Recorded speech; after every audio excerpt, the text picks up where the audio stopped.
How to remove autocorrection on Android. Hey guys, welcome back to the channel. In this tutorial, I'm going to show you how you can easily turn off the autocorrect feature on Android. Now let's just jump right in. First thing first, you need to go ahead and open settings. And from your settings menu, you need to scroll down until you find general management and then tap on it. From here, you need to find your default keyboard. So I'm currently using Gboard as my default keyboard. So I'll just go over to Gboard settings. And then you can find corrections and suggestions over here. And as you can see, I have autocorrection turned on. So let me just quickly turn it off.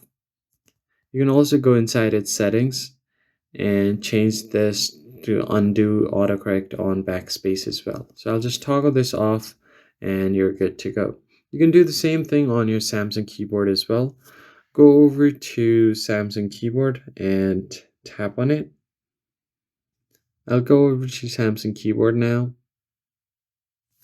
And then from here you can find autocorrect or auto spell check and then turn it off from here. That is basically it, guys. I hope this tutorial was helpful. Hit the like button down below and subscribe. I'll catch you guys in the next one.